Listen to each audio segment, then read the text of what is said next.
Thanks for joining us.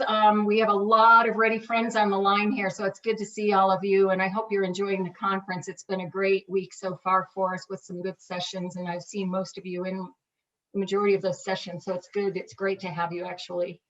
What we're showing you today, and forgive me, it's best for me to look at this on my big screen, so you'll be watching the side of my face for the most part, but what we're sharing with you today is a project that Missy Cruson, formerly of ASU, Arizona State University, she's now retired, as am I, from Kuali. We worked the last few months putting this together to come up with a maturity model, a ready continuity capability model.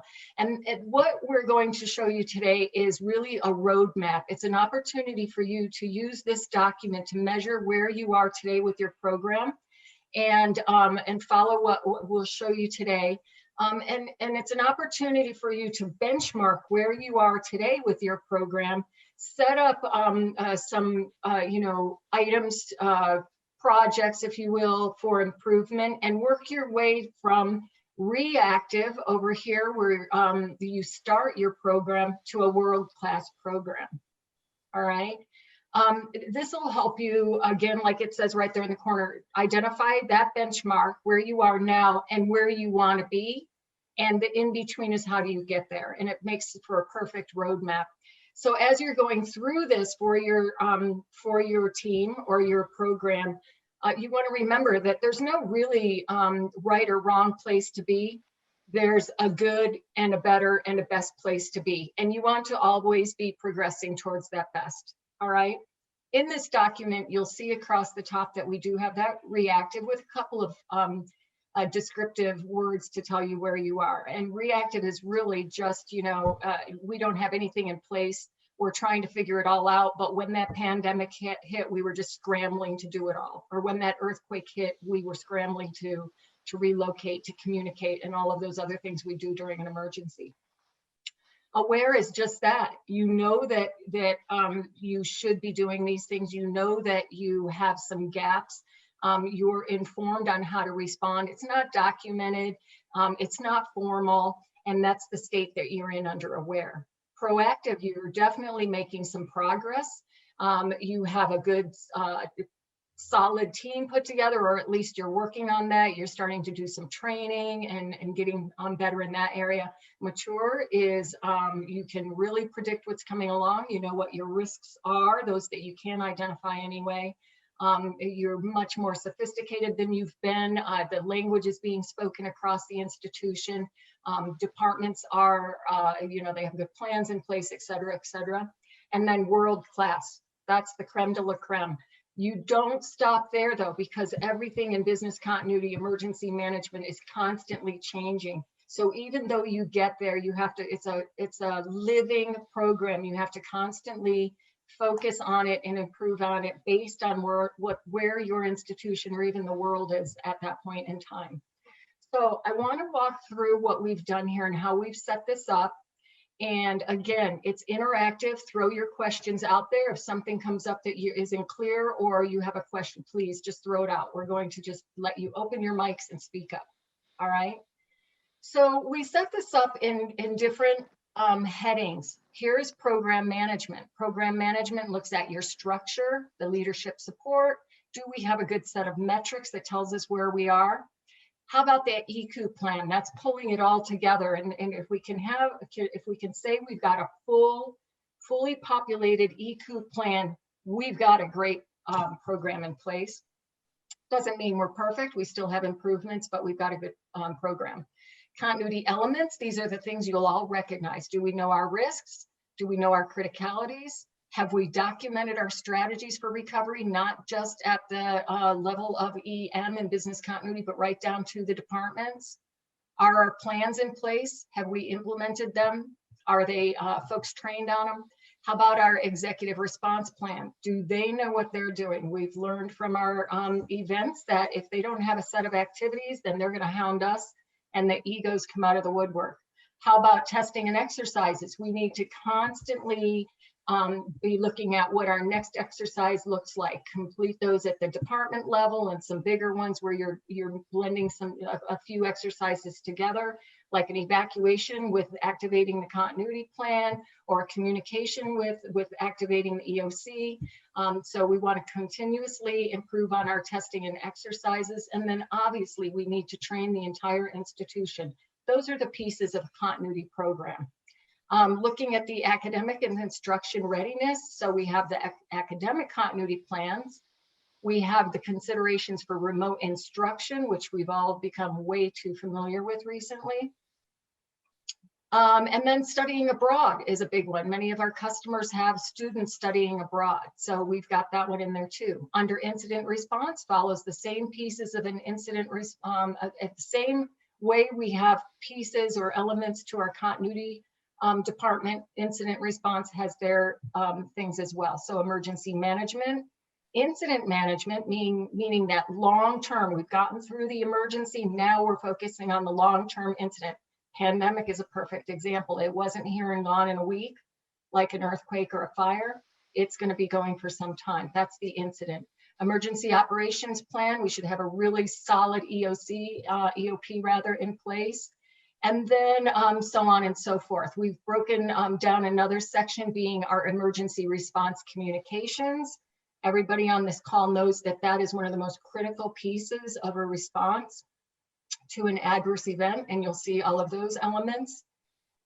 Coordination with external agencies, our first responders, the fire department, the police department, and then we go further than that. We may be coordinating with the FBI, our regional folks, and then we have the same thing outlined for IT disaster recovery, all of the elements of an IT disaster recovery program. So the first thing, we want to have a recovery plan for the data center.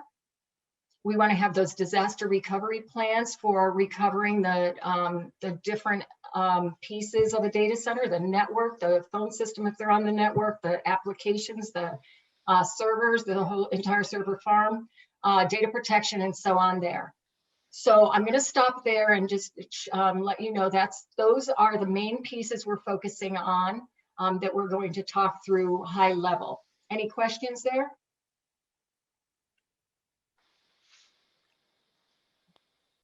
Okay, so I'm just going to walk you through one, maybe two of these lines to just show you how this works, okay? So if I'm taking this, I'm going to say, all right, let's start with program management. It's at the top. I don't have to. I can jump way down here. If I'm an IT guy, I may want to jump way down here to DR and start focusing on this area.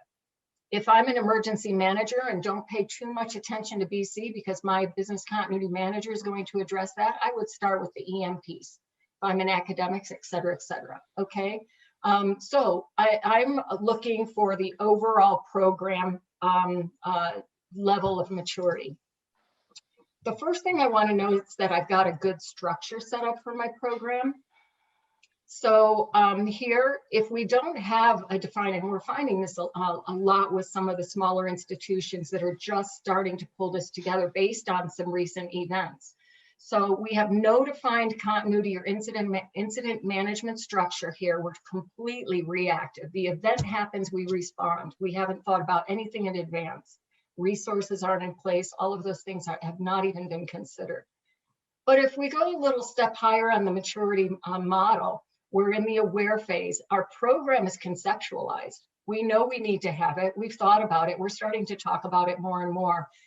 It's just recognized here, all right? Recognized and perhaps starting to put in our heads a framework around that.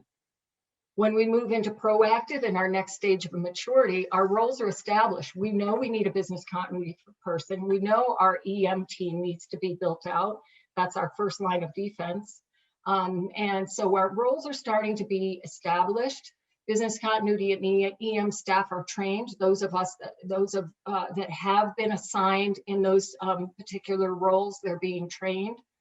And they're thinking about what they want their program to look like. So they've developed a roadmap of some sort And they're starting to work through that. The policy team, you'll hear us talk a lot about the policy team. Those are the decision makers, and they generally, as you all know, they generally sit in a leadership role above their divisions. So you'll have somebody from finance, you'll have somebody from communications, you'll have somebody from the emergency management. You'll have HR in there. You might have some legal. And so that makes up the policy team. And that can be a really big group. So that policy team hopefully is established at all of your institutions. But everything that we do within our EM and business continuity program should be approved by the policy team for best practices. All right. So in this case, it has been approved by the policy team. That's a big leap right here, from not having it in place to having it approved. We go on to be more mature. It's everything you see here, plus the continuity and emergency management personnel are aligned, meaning that they're working together. All right, as we move on through this later on, we're gonna wanna see DR working really closely with them and the other folks that could be impacted by any kind of emergency. So policies and procedures are developed. I'm not talking here about continuity plans. I'm talking about that bigger set of procedures, what our program does, not how we get out of the burning building, not how we recover our department. This is an overarching document of what our department does in different steps. It talks about the impact analysis. It talks about all of those pieces of risk assessment. It talks about, it lines up our most critical departments. Kind of like the ECOOP, but not exactly. And the policies, obviously, we need policies stating what we're going to do and what the rules are behind that. So projects for maturing the program are opening up and following the roadmap. The roadmap's reviewed routinely. This is really important here, that you keep going back to the roadmap and making your little tweaks and staying flexible, knowing that that's going to change and move you further along. Your projects may change based on what's going on. Funding may change. So it's really important to keep your eye on that roadmap. And then finally, in a world class, and I'm going to read this all out because this is really important, especially when you're talking about program management. Policies and procedural documentation we talked about earlier are in place and updated annually at a minimum, all right? And they should be reviewed by the policy team. That's probably in here. A common continuity language has been adopted across the institution. We're calling the same thing. Apple is an apple. All department leaders are familiar with and follow the procedures. That's a big step right there. There's a lot of training involved. Review and approval by senior executives and the policy team occurs on an annual basis. Program completes an annual internal audit. All right, so you're probably all at one time or another, you've probably been involved in an internal audit. If they haven't focused on you yet, they will. But when you get to this stage, you should have an annual audit. And I've also put a note here that an independent external, usually by one of the top 5 consulting groups, will come in and actually audit the entire program. It's usually bigger than just continuity or EM. It looks mostly at the risk department, but they'll hone in on BC and emergency management. If you're at that very mature stage, you're going to be having that. And if you're really mature, you'll call that audit in yourself. So for them to tell you where to improve, they're the professionals.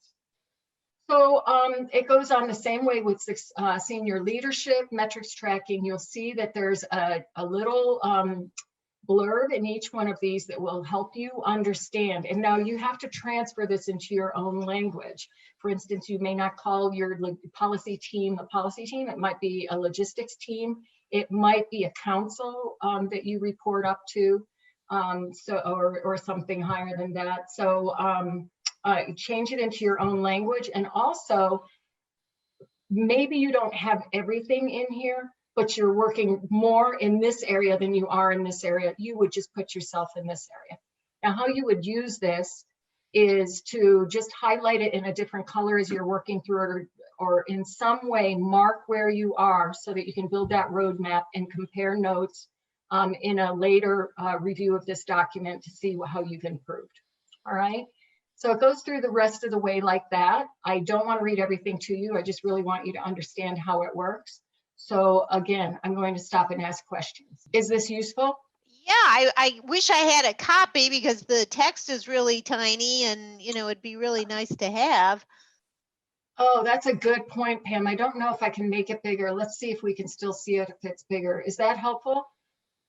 Yeah, that's helpful, but of course you can't see the whole width of everything. But I'm going to ask you one more time, Terry, is this document going to be made available to us? Yeah, let me address that right now, Pam. We are actually still completing this document. We're still doing a little work on it. What you'll see today is pretty much tied up, but there are other pieces we want to add to it.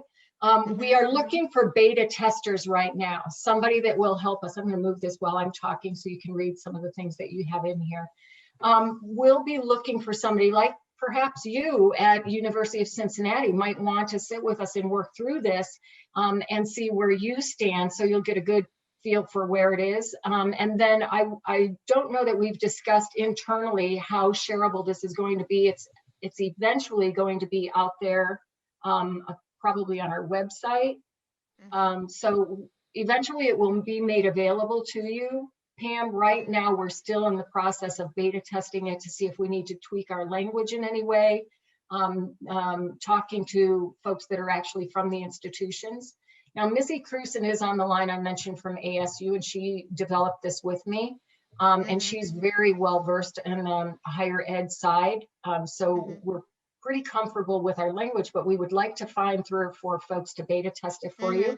Well, I'd be willing. I mean, I'm very interested in this because I want to be able to develop the program more than it is already. I mean, I've come a long way with this program. I mean, honestly, I don't want to go into the details, but I've helped it along quite a bit. And I think in some areas we are probably in the mature stage, but I wouldn't say uniformly across the board. And then in some of the other areas, I'd have to find out where we're at. But I think this document would be an excellent guide for me and in terms of developing our program. So that's why I'm interested in it. Yeah, so that's exactly how it should be used. And the second you asked about where you're going to get this document, I put your name down on my list, Pam. You're now That's fine. And we'll be I'll have more time this summer, I'll tell you that much. Right now we're plowing through a bunch of different units that we're doing plans with, but I think things are going to level out in the summer. Oh, that's great to hear. I hope that's the case for everybody because it's been a busy 18 months. I'll tell you, I fought pretty hard to gain executive involvement in this. And once I did, and I'm not saying I single-handedly did it. I'm not saying that at all. In fact, I kind of made the case and, it ran up the chain, and now the president is on board. And once that happened, I'm telling you, it was like a row of dominoes. Everything just started falling into place.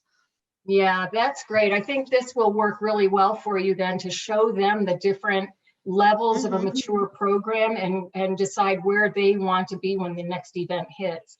And we had time to think through the pandemic. We all moved pretty quickly, but we didn't really have to. Instead of getting everybody off campus in 2 days, we could have taken maybe a week or so. We could have slowed down. An earthquake is different.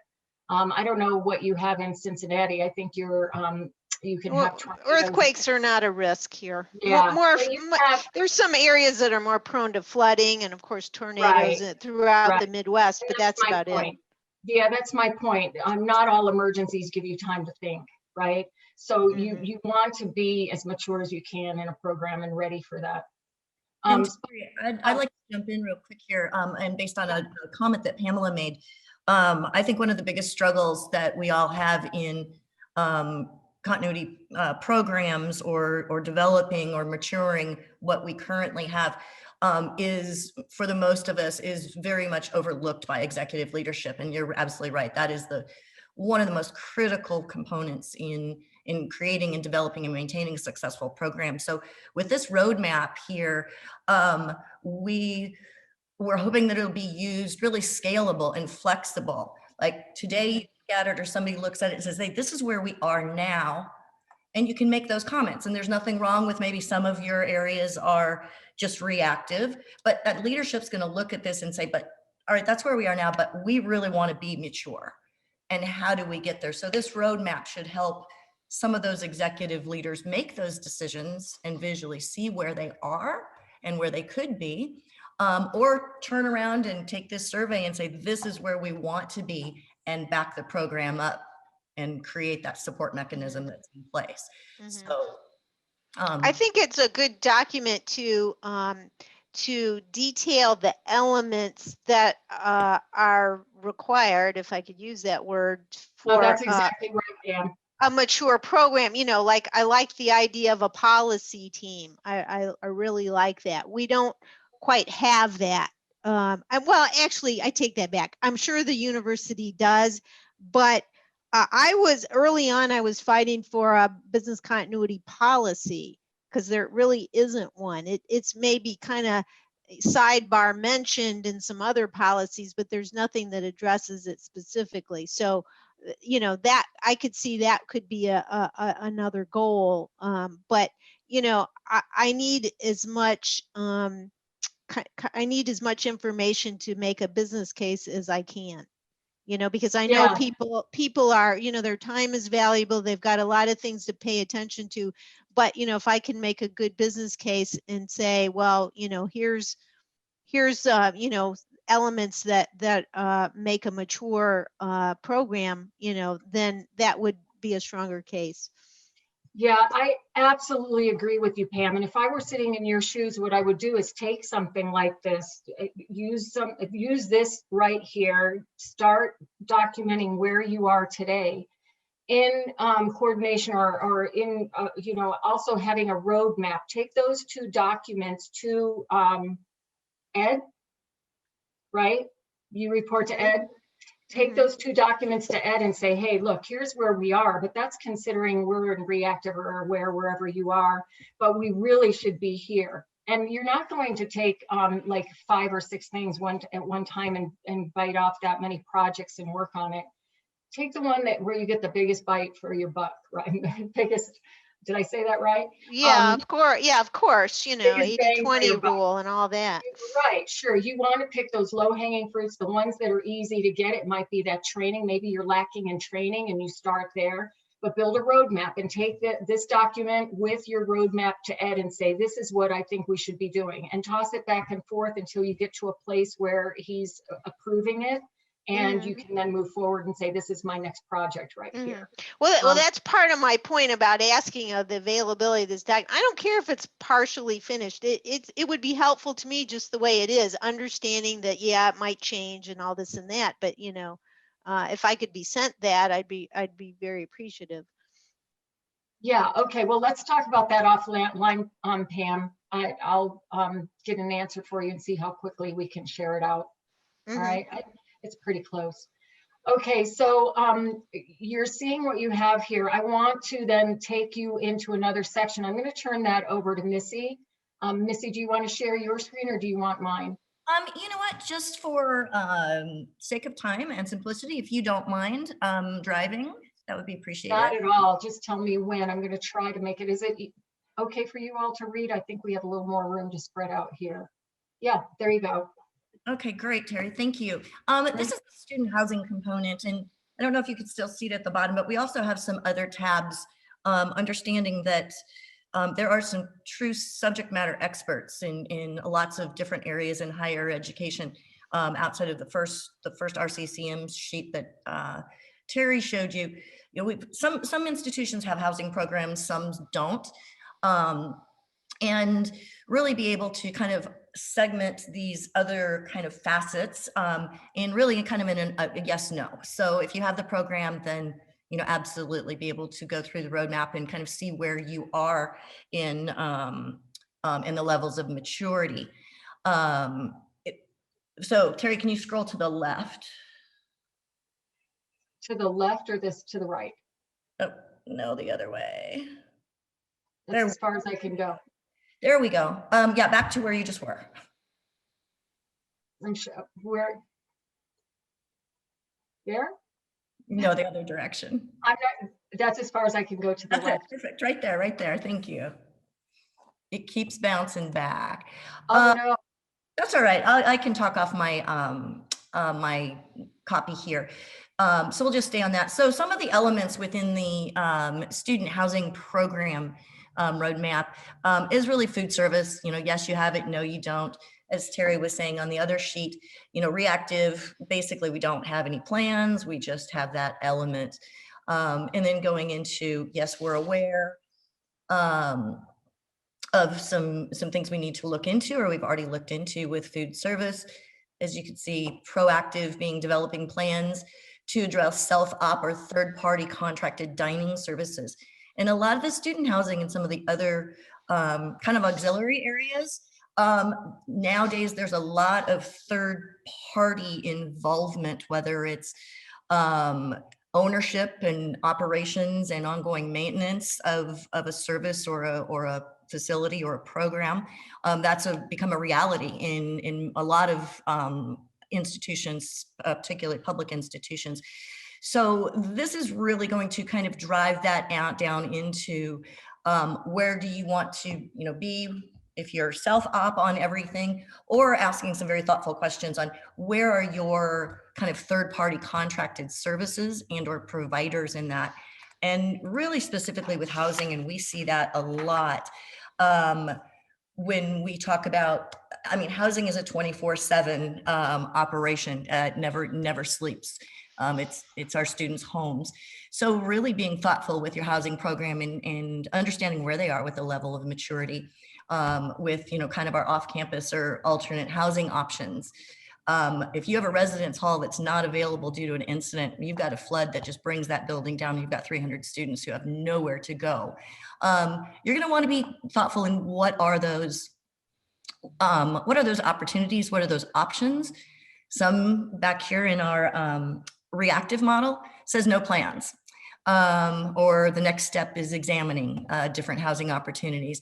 And we work our way up through developing service level agreement and contractual agreements, thinking outside the box with apartments, mobile options, hotels, all the way up to our world class, where we have plans, contracts, agreements. They're annually reviewed, all parties are involved, and basically we can flip a switch and create that experience that we provided in our on-campus solution in an off-campus alternate housing option. In addition, with student housing, we really look at building access control. What does that look like as far as our quick, and I'm not going to read all of these to you, but the thought process is, access. How do you ensure security to your students? How do you monitor those facilities in real time?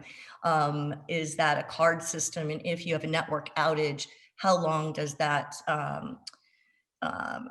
intelligence, does that device solution maintain and hold your data so that can function? So we go through each of these, all the way even down to international student support. A lot of us, most of us have international student populations on our campuses.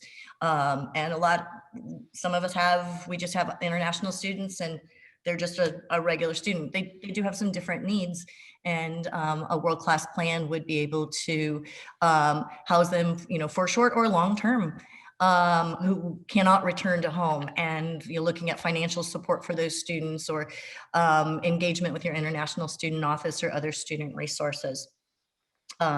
Physical security of the building. How do you bring people in if you have fire watches going on? Who are those hired security to come in and secure a facility? So really the roadmap in the student housing program navigates you through kind of all facets, again, reactive to world-class. And as we talked about, again, the intent is for it to be reusable. This is where we are, and this is where we want to be, and giving you a path on how to get there. Yeah, so to Missy's point, this isn't a one and done. You want to review this every, maybe once a quarter, and update your roadmap and see what progress you've made and go back to it. I want to also point out, and I think Missy alluded to this, You may not have student housing, you skip that tab. These things over here, we have DR on here, we have academic instruction. You may not have anything to do with IT at all. You don't know anything about what's going on in the data center. Go over to your data center friends and ask them, you know, to spend an hour with you to work through that, to document where they are as well. It's beneficial for them as well. Missy pointed out the different tabs that we have down here. You'll see we've considered public events, those big football games, the on-campus speakers, et cetera, et cetera. You've got to do certain things to be really ready for that as well. Campus safety is outlined here.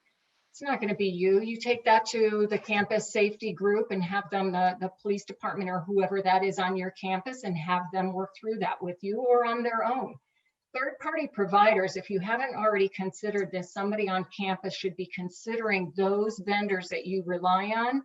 This will walk you through where you should be with your vendors, what you should have in place, what should be considered when you're contracting with them or renewing a contract. Do they have a continuity plan? Has it been tested? That should all be considered with your third-party providers. And then we're touching on research and medical here too. We have not gotten to that yet. You'll see we're working on that. Neither one of us have the experience or will pretend to have the experience to complete this. So we'll be reaching out to some of our research or medical customers to see who will help us fill that out in a meaningful way. We also have a glossary here, and I'm speeding up because we just have a little bit of time left. Anything that is mentioned in this maturity model, the capability maturity model, you'll see is outlined here. So if something is not clear, you can come straight to the glossary and pick it up and know how we are referencing it in this document. So let's stop again. Any questions? I don't think I have any questions, but being new to business continuity, this just seems like such an invaluable form for me, because just even knowing where each department's business continuity plan stands, I don't really know how to quite gauge it yet. Like, I don't have all of these, like, what does it need to be, like you said, mature and those types of things. So this would be an awesome guide for me just to learn more about business continuity and the actual plans. Oh, that's good to hear, Misty. That's great to hear. If you look here on the continuity plan line, it'll actually outline the elements that should be in, oh, maybe they're outlined in the glossary. I think we moved those, but it'll tell you the different pieces you want to focus on in your ready continuity plans to make sure you've got the important things documented. But overall, for the role that you're playing now, it's really helpful for you to look and see where you are of what you know. I mean, you are very new in your role, and where you want to take it next, right? What do you want to work on next to build that? Because now you own that, right? You own that, and you want to do the best you can there to build a really resilient program. You can use that to help you. And Terry, to follow up on that, and Misty, appreciate your comments there. You know, really, who should be kind of completing this or going through this roadmap and identifying where you are? I think a lot of times in continuity planning programs or emergency management roles, you kind of get pigeonholed as you should know all the answers to this, and this, the way this is laid out, really should kind of help identify. I mean, you can't be a subject matter expert in every one of these categories, but the expectation is kind of that you are. You know, this will help break that out to be able to take this to the student housing program and say, I need you to figure out where you are, because everybody speaks different. They have different terminology and nomenclature for everything. So it would relate to them, for you to be able to sit down or give it to them and then come back and collectively put this together, either in a detailed results format or in even an executive format.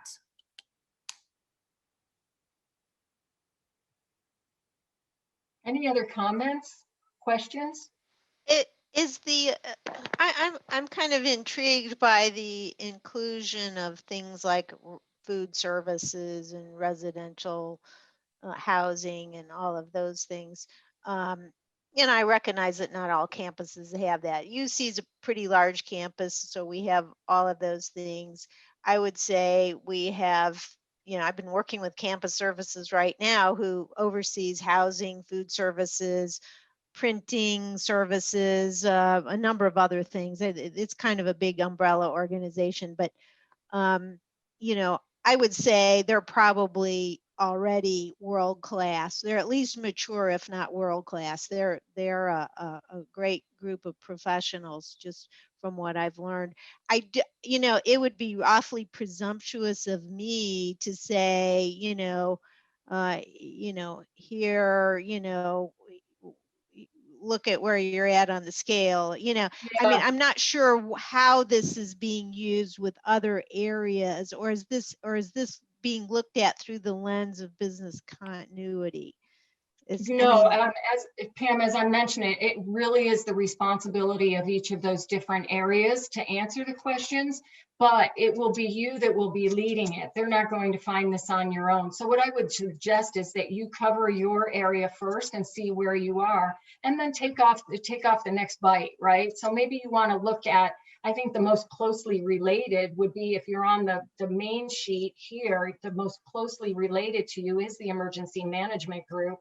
And then maybe DR is behind that, right? Because if your people in your departments are wanting to activate their continuity plan and they realize there's an outage in the data center and they don't have it, you're going to work with the data center, the folks over there, the technologists that are going to help you, coordinate the efforts with your folks going into workarounds and all of that. So, yeah, I don't think so, because there's a whole group of professionals in the IT area. I mean, we're a large university, make no doubt about that. But yeah. so they're going to be handling their DR recovery No, efforts. that's not what I'm saying at all. But you would work with your departments to let them know, right, that they should be in their plans going into workarounds and doing all of that. And oh yeah, definitely the IT segment. But I guess what I'm thinking of in terms of like what I would call, I'm already kind of thinking ahead and thinking, well, where do we go next? And I would really love to form stronger partnerships with areas like IT, to where we are actively sharing information with each other that would help each other with, our collective efforts in making the university more resilient. So I'm not sure how this is reflecting that kind of idea, but it's really, no one area really holds all the keys, that's for sure. Yeah, no, for sure. And that's my point. I think the groups that you would work with the closest are IT and emergency management, right? Emergency management, you probably already have the relationships built. I would start there. I mean, I work for the emergency manager, I mean, that I'm not going to be telling the police department what to do. Believe me, but I have worked with them to construct their business continuity plan, which a number of the elements of the plan came into play in the exercise that we did today. Things like the successorship, for example, who's going to take over if the leader's not there, or if that leader is unavailable, who takes their place, that type of thing. That's all laid out in the business continuity plan.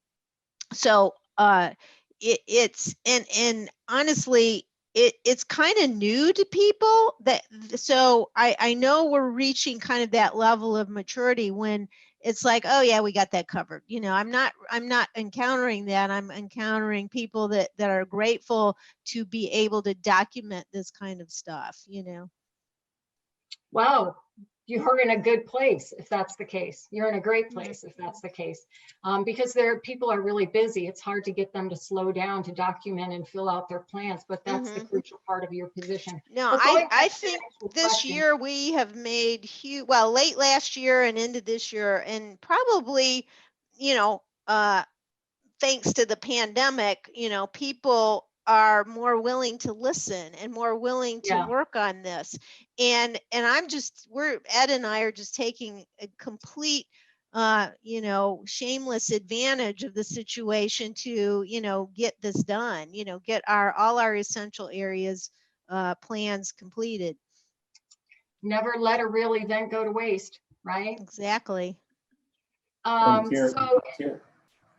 yeah, I'm seeing that. Go ahead, Wesley. Is that you? Yes, it's me. I was just going to say, Terry and Missy, I'm really appreciative of something like this. And I kind of go back to what Misty was saying. For me, being fairly new in this field, this almost provides me with 3 different avenues of things. It provides me a document where I can go to an area and have some information in terms of what does a best practice look like? What does proactive or mature look like? So at least I can make a suggestion. It may be up to the police chief or that dean or that VP to do what they're going to do. It's their decision. But at least I'm more informed about what that looks like. Secondarily, it also provides us a status. So again, it gives us the future path. It's also, we can go, as you said before, look at this and go, well, we're kind of reactive here, aware there, proactive there, because I would say overall, we're probably somewhere between aware and proactive right at the moment. I was doing a self-judge quickly. And then for me personally, and Terry definitely knows this actually allows me, if I can get it in our executive leadership's hands, it gives me feedback to know how far they want to go. They may choose to say, we don't want to be world class. Well, that helps me as a personal manager, because then I can go, okay, well, I'll take the pressure off myself that I've been trying to do all these different things and all these different ideas, when it may be that our leadership is just basically saying, we want to be somewhere between the aware and proactive status. We don't want to be world class. We don't plan to go that way. So I just want to commend you for something like this that would be a real tool for me personally. Great, that's so good to hear. And Misty, I'm seeing your comments in the chat. That's really great. I just put you both down as beta testers. You have been nominated. Any other comments? Thank you, Wesley. Any other comments? Hey, Terry, we're at the top of the hour. Just wanted to give you a time cue. Oh, I didn't even realize that. I think most of you folks on this line know how to reach me or talk to me in the last couple of days. So please feel free to reach out if you have any questions at all. Missy and I will be happy to address those. And you'll be hearing more from us on that beta testing thing we've been talking so much about. All right. So I appreciate all your comments. I appreciate your time today. Thanks so much, everybody. Yes, thank you all very much. Bye, everyone. Bye. Have a good evening.